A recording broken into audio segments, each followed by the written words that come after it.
Hi, it's Eddb1975, and today I thought I'd bring you a video just to give a few tips to new players. Obviously there's going to be a raft of new players with this game being released on PS4, and I just thought I'd do a tip video. This, it's not only for PS4 players, but obviously for anyone who's starting out new in the game. This is the ship you'll be in. It's the little grotty, tiny little Sidewinder. It does have a nice BBC micro keyboard from the 1980s. Just for those nostalgia fans out there. The view's not bad. The ship's not actually as bad as I make out. It's okay for running missions. It's not very quick, but it has really good turning agility, which is kind of important in a fight. Elite combat tends to be kind of a turning battle, so sharp turns are quite useful.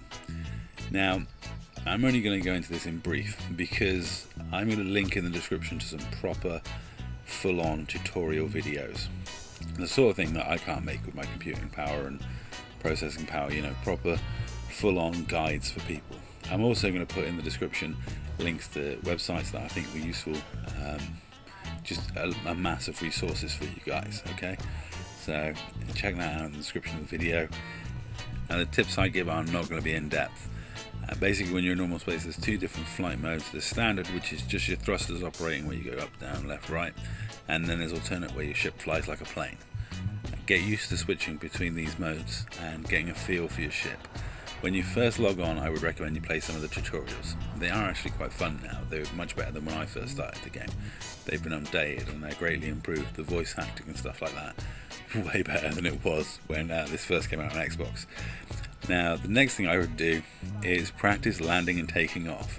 Sounds stupid, but trust me, landing and taking off is basically one of the hardest things you can get to grips with. Once you can land and take off smoothly and quickly, the emphasis on quickly, then you're set. I mean, that's it. There's nothing in this game that's more challenging than landing and taking off for a new player. If you mess up when you're dropping out of Super Cruise at a destination, it doesn't really matter that much. You can go back to Super Cruise and try again.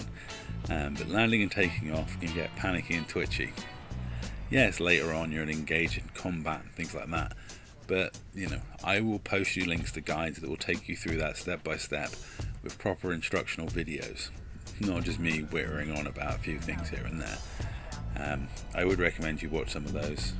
Let's face it, you guys are on YouTube looking for videos about Elite Dangerous, so you're not total casual gamers. You do know what you're doing. Some people say this game has a massively steep learning curve. I actually disagree with that. I actually found this game to be quite intuitive and easy. It's like, I loved flight sims when I was a kid, and it's like a flight sim where you can fly in reverse or not even move at all and just hover. Once you kind of get the grip with that mentally, the game's really it's not that difficult. All the other stuff like trading, stuff like that will come in time. Learning your way to navigate the menus, they're quite intuitive. It is like being in a cockpit. I always love to use the little thumbstick that you click and then you can have a look around your cockpit. It's very immersive. I'm very jealous of the fact that some of you guys may even be playing this on VR, which is, something us Xboxers aren't yet to enjoy. But, I would love to play this game in VR. I just don't think sitting in my living room with a virtual reality helmet on with all the animals around me and Helen would go down well. She already thinks I'm oblivious enough when I'm playing video games without actually being totally oblivious. Now, as to my upgrades, the only thing I would recommend you upgrade early on is the power distributor, because the power distributor is the key part, the key component in your ship. If your systems charge up quicker, your shields charge up quicker. If your engines charge up quicker, you can boost more often. That's the big component for me. Now, as to other tips, these are very basic ones. The landing pads have a direction. You need the blast plates behind you and the tower in front of you. Especially important on outposts. Sometimes you'll be on an outpost that won't let you dock. You can't work out why until you realise you're looking at blast plates.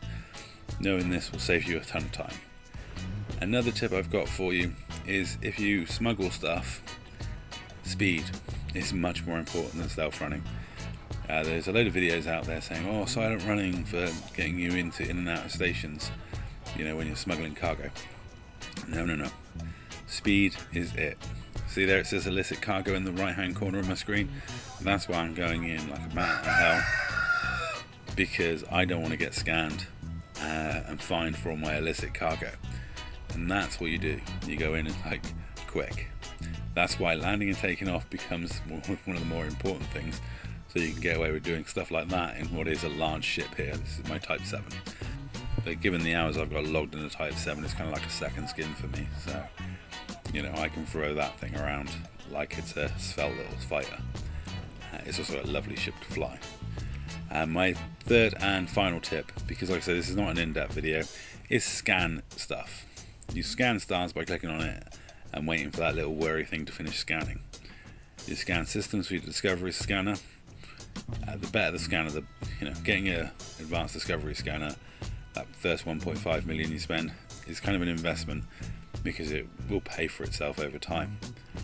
But wherever you travel, just honk your horn, even with the basic Discovery scanner, and then when you stop at stations you can sell the data. Just keep honking that horn over and over again. And if you scan ships, make sure it says wanted before you start shooting at them. And if you scan a nav beacon, it will tell you about all the locations, including landing sites. And that's it. That's all. Thank you very much for watching. Check out the guides and all the stuff in the description.